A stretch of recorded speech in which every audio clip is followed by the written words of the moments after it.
So hello guys everybody, सब कैसे? All good, fit and fine है, अच्छी चल रही है ट्रेनिंग जर्नी। अब चीजें समझ में आ रही है ना धीरे धीरे। आज का जो वीडियो होगा ना अपना, on the basis of chart analyst, upon chart को कैसे रीड करते हैं बड़े टाइम फ्रेम के अंदर, और यहाँ पर अपन अपनी स्ट्रेटेजी कैसे लगाएंगे विद डिमांड एंड सप्लाई के कॉन्सेप्ट से, या फिर प्राइस एक्शन जो इजीली अपन यूज करते हैं, सपोर्ट और रेजिस्टेंस से। ठीक है, यहाँ पर मैंने एक स्टॉक पकड़ा है। आने वाले टाइम के अंदर आप भी इस चीज के ऊपर, इफ आपको करना हो, इफ आपके खुद की एनालिसिस से आप कुछ कर सकते हो तो फिर करना। मैं मेरी पर्सनल एनालिसिस देता हूँ। इंडियन एनर्जी एक्सचेंज, पहला क्वेश्चन ये उठेगा कि सर आपने ये स्टॉक क्यों पकड़ा। क्वेश्चन उठेगा ना कि सर आपने ये स्टॉक क्यों पकड़ा। तो सबसे पहले मैं इसका चीज को क्लियर कर देता हूँ कि अभी आने वाले टाइम के अंदर रिन्यूएबल एनर्जी जो सेक्टर है, अभी उसके ऊपर बहुत ज्यादा डिमांड है। भले ट्रम्प ने अभी कुछ भी बोला होगा एनर्जी सेक्टर के बारे में, लेकिन एनर्जी एनर्जी सेक्टर ऐसे बंद नहीं होने वाली है। कोई काल नहीं है, कोई ऐसी चीज नहीं है कि एनर्जी सेक्टर बंद हो जाएगा। हर साल 8.4% इसकी ग्रोथ बढ़ रही है, एवरी ईयर। इसकी डिमांड बढ़ते जा रही है slowly slowly slowly slowly slowly. ये आप सोच रहे हो ना कि अपन एनर्जी सेक्टर के अंदर पैसा इन्वेस्ट करने के लिए बहुत लेट हो चुकी है, नहीं। It's right time. इन्वेस्टमेंट करने के लिए कोई बुरा टाइम नहीं होता है। समझे मेरी बात को? एनालाइज बहुत अच्छा होना चाहिए। आज मैं कंपैरिजन करता हूँ ना, इंडियन एनर्जी एक्सचेंज और Tata motors and Adani green energy, इन तीनों को कंपेयर करते हैं ना, सबसे बेस्ट, सबसे प्यारा फंडामेंटल जिसका है ना, टाटा पावर भी फेल है, अडानी एनर्जी भी फेल है इसके सामने। किसके सामने? Indian energy exchange. मैं बताऊंगा क्यों इसका फंडामेंटल इतना प्यारा है और इतनी चीजें बहुत ही सही चल रही है, इसका मैनेजमेंट बहुत तगड़ा है। और ये अपने को अभी भी अंडर वैल्यूड स्टॉक मिल रहा है 184 के ऊपर। ठीक है, तो चीजें बहुत सही है। अभी यहाँ पर अपन स्टार्टिंग करते हैं, समझते हैं कि चार्ट के यहाँ पर देखो कॉन्सेप्ट सीधा सा है कि कोई एनालिस्ट जब बैठता है, कोई ट्रेडर बैठता है या फिर कोई इन्वेस्टर बैठता है, वो किस नजरिए से देखेगा किसी चार्ट को। मैं वो सिखाना चाह रहा, ठीक है आपको। मैं यहाँ पर टिप देने नहीं आया कि ये स्टॉक उठा लो। समझे मेरी बात को? मैं आपको समझाने आया हूँ कि किसी चीज को, किसी स्टॉक को अपन रीड कैसे करेंगे बड़े टाइम फ्रेम के अंदर। ठीक है, फर्स्ट ऑफ ऑल अपन चीजें यहाँ पर देखते हैं कि वन डे टाइम फ्रेम के अंदर अपने को दिखता क्या है। मैं लाइन चार्ट खोलता हूँ। लाइन चार्ट के अंदर अपने को क्या दिखता है वो देखते हैं फर्स्ट ऑफ ऑल। देखो लाइन चार्ट के अंदर अपने को क्या देख पा रहे हैं अपन। लाइन चार्ट के अंदर जैसे ही मैं खोलता हूँ, यहाँ पर मुझे एक हेड एंड शोल्डर पैटर्न मिलता है, जस्ट लाइक ऐसा। क्या आपको दिखा head and shoulder pattern? Head हो गया, शोल्डर हो गया, शोल्डर हो गया। अभी इसका कैंडल के अंदर देखते हैं, फिर इनिशियल बेसिस पे अपन देखेंगे इसकी सप्लाई कितनी अपने को मिली है। ओके, यहाँ पर आप जब अपन देखें, अभी लाइन चार्ट के अंदर तो अपन ने पता लगा लिया कि यहाँ पर इसकी ये शोल्डर हो गया, ये शोल्डर हो गया, इसका ये हेड हो गया, जस्ट लाइक ऐसा पैटर्न। ओके, तो ऐसा कुछ पैटर्न बना। तो यहाँ पर अपनी सप्लाई कितनी हो गई? ये वाली। अभी यहाँ पर इनिशियल बेसिस पे वही सप्लाई मैंने यहाँ पर ब्रेकडाउन कैंडल के ऊपर लगा दी, ये वाली, इफ आप देख रहे होंगे। तो जैसे ही यहाँ पर अपने को ब्रेकडाउन मिलता है, रिटेस्ट मिलता है, एंड पैटर्न बनता है, यहाँ पर अपनी एंट्री एग्जीक्यूट होती है और अपने टारगेट हिट होते हैं। यहाँ पर जैसे ही अपना टारगेट हिट होता है, अभी मैं देखा, समझो मेरी बात को, यहाँ पर चीजें क्या हुई, वर्क कैसे हुआ। देखो, मार्केट कभी भी है ना बिन बुलाए नहीं गिरता है। वो आपको हमेशा बताएगा कि इसका गिरने का, ये गिरा क्यों, इसका रीजन क्या है। यहाँ पर head and shoulder pattern region है। आप समझे मेरी बात को? मार्केट कभी ऐसे नहीं गिरता है, बिन बुलाए नहीं गिरता है। वो किसी, कभी किसी से फ्रॉड नहीं करता है, फ्रॉड अपन खुद करते हैं। समझे मेरी बात को? तो यहाँ पर ये जो इलाका निकला, ये मेरा वॉल्यूम बस्ट हो गया।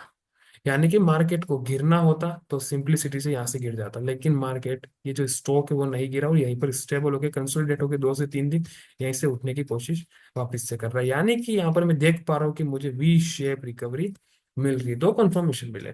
पहला, हेड एंड शोल्डर पैटर्न बना जिसकी सप्लाई कंप्लीट हो गई है। सप्लाई कंप्लीट होने के बाद वॉल्यूम बस्ट किया, वॉल्यूम बस्ट करने के बाद मार्केट गिरा नहीं, स्टॉक गिरा नहीं, वहीं से वी शेप की रिकवरी देना शुरू कर रहा है। दो कंफर्मेशन मिल गई मुझे कि सप्लाई, मार्केट इस स्टॉक के पास सप्लाई नहीं रही है, अब जो भी क्रिएट हो रही है वो डिमांड क्रिएट हो रही है। यानी कि यहाँ पर अब मैं बुलिश साइड सी देख सकता हूँ। अब समझे मेरी बात? दिमाग में आ रही है ना चीजें, बातें समझ में आ रही है ना कि कैसे चीजें होती है, एनालाइज कैसे होता है। समझो मेरी बात को, और मजा आएगा इस वीडियो के अंदर, है ना। धीरे धीरे आप भी है ना खुद ऐसे स्विंग ट्रेडर बन जाओगे, या फिर इन्वेस्टर के रूप में बात करोगे मुझसे जिस दिन भी अपनी मुलाकात होगी। ठीक है, यहाँ पर ये चीज आपको इनिशिएट हो गई ना। अब यहाँ पर वेट किस चीज का कर रहे हैं, या तो फिर ये स्टॉक ऐसे आके रिटेस्टिंग करके ऐसे जाता तो भी बेस्ट। इफ अपन यहाँ पर बाइंग भी करते हैं तो मेरी बाइंग की अपॉर्चुनिटी सीधी सी दिखती है, मैं इस कैंडल के ऊपर ही बाय करता है, यहाँ पर इस इनिशियल पोजीशन पर। यहाँ पर मेरी बाइंग होती है और मेरा एसएल ट्रिगर होता है इसके नीचे। ये मेरा जो कंसोलिडेशन जो बॉक्स है, जब लास्ट टाइम मार्केट आया था और इधर ही मूवमेंट दिया था, इधर ही बहुत दिनों तक घुमा था इधर ही। तो इफ मार्केट इस रेंज के अंदर वापस आ जाता है तो फिर मैं निकाल लूंगा, अदरवाइज मेरा टारगेट रहेगा, पहला टारगेट रहेगा मेरा वी शेप रिकवरी। पहला ये वाला 208 209 रुपये पड़ेगा। देन यहाँ से भी निकलता है, देन सीधा टारगेट मेरा 299। अभी आप पूछोगे क्यों? क्योंकि यहाँ पर मार्केट ने इनिशियल बेसिस पे हेवीली यहाँ पर बहुत बड़ा गैप है। सिंपलिसिटी ये यहाँ पर मैं नहीं सोचूंगा, क्योंकि मैं लॉन्ग टर्म इन्वेस्टमेंट की सोच रहा हूँ। मैं शॉर्ट टर्म पे नहीं सोचता, अब मैं लॉन्ग टर्म के बारे में सोच रहा हूँ। और यहाँ से मुझे दिख रहा है कि यहाँ पर इनिशियल बेसिस पे बहुत ही ज्यादा पावर होगी, यहाँ पर जो भी कैंडल मिली ना मुझे, बहुत ही पावरफुल। तो यहाँ से वो सीधा है ना, स्लोली स्लोली स्लोली स्लोली साल भर के अंदर तो यहाँ पर 299 पहुंच जाएगा इजीली। और मैं इजीली मेरी एनुअल रिटर्न में 20 से 25% निकाल पाऊंगा इजीली विद दिस स्टॉक। और इफ शॉर्ट टर्म की बात करें, यहाँ पर मेरा सीधा सा इन्वेस्टमेंट होगा यहाँ से ही। वी शेप रिकवरी तो मैं मांगता हूँ, समझे मेरी बात को। और मेरा एसएल होगा छोटा सा, 150 158 के लमसम। एंट्री बनेगी 175 180 के बीच में, और 150 155 का मेरा छोटा सा एसएल रहेगा। और टारगेट है, यानी कि 1:2 का इसका रिवॉर्ड के हिसाब से आप चल सकते हो। समझे आप मेरी बात को, तो चीजें ऐसे वर्क करेंगी। अभी यहाँ पर फंडामेंटल की बात करते, सर आप फंडामेंटल फंडामेंटल बता रहे हो, ये फंडामेंटल होता क्या है? अब एक देखो, कुछ चीजें मैं आपको अभी बता रहा हूँ, फिर धीरे धीरे स्लोली स्लोली मैं आपको सारी चीजें सिखाऊंगा। एकदम से चीजें सारी सिखाने जाऊंगा ना, सारा बर्डन क्रिएट हो जाएगा, चीजें मजा नहीं आएगा समझने में, ठीक है।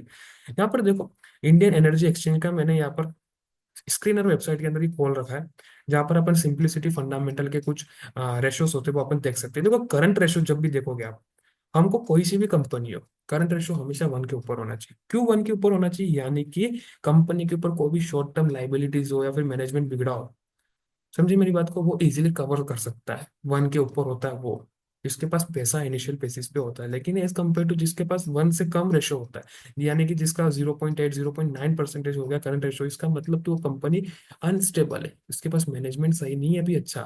उसके पास यानी शॉर्ट टर्म जो लाइबिलिटीज है ना, जो कम 6 महीने के अंदर पैसा वापस रिटर्न देना, जिसके पास कर्ज लिया है वो दे नहीं सकता, या तो फिर अपने जो शेयर है उसको वापस उसको बेचने पड़ेंगे। समझे मेरी बात को, तो ये चीज होती है करंट रेशो।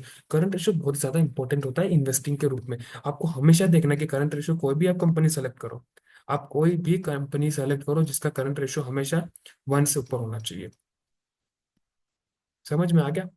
आज मैंने करंट रेशो की बात की। स्लोली स्लोली अपन प्राइस टू अर्निंग रेशो की बात करेंगे, आरओसी की बात करेंगे, रिटर्न ऑन इक्विटी की बात करेंगे, बुक वैल्यू की बात करेंगे, पीईजी रेशो की बात करेंगे, अपन सबकी बात धीरे धीरे करते रहेंगे, ठीक है। लेकिन अभी आप, यहाँ पर मैंने करंट रेशो आपको समझा है कि 1 से ऊपर होना चाहिए। तो यहाँ पर चीजें समझ में आ रही है ना, मैंने क्या कहा आपको। इंडियन एनर्जी एक्सचेंज तो ऐसे एक चार्ट एनालाइज होता है बड़े टाइम फ्रेम के अंदर। देखो, 1 डे का टाइम फ्रेम है, बड़े टाइम फ्रेम के अंदर ऐसे चीजें एनालाइज होती है। समझे आप मेरी बात को? वीडियो अच्छा लगा, एनालाइज अच्छा लगा, इफ आपको अब आपका देखने का नजरिया चेंज हो गया हो, बड़े इन्वेस्टमेंट के रूप में या फिर शॉर्ट टर्म इन्वेस्टमेंट के रूप में, चार्ट क्या कहना चाह रहा। अभी यहाँ पर एक चीज ये बतानी रह गई। देखो मार्केट में पिछली से एक ट्रेंड लाइन चल रही थी, जहाँ मार्केट बहुत सी बार सपोर्ट लिया। या देखो, यहाँ से ये देखो फिर से यहाँ पर सपोर्ट लिया, अब वापिस से मार्केट इधर आ गया। एक चीज देख पा रहे हो आप, ऐसे छोटा, फिर बड़ा, फिर बड़ा, फिर और बड़ा, फिर और बड़ा। अभी और बड़ा नहीं हो सकता है क्या? अब नजर खुल गई। देखो मार्केट है ना, वही स्ट्रक्चर क्रिएट करता रहता है, चीजें समझो जो मैं समझाना चाह रहा हूँ आपको, ठीक है।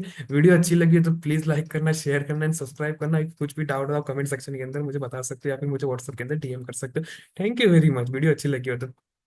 Okay, bye bye.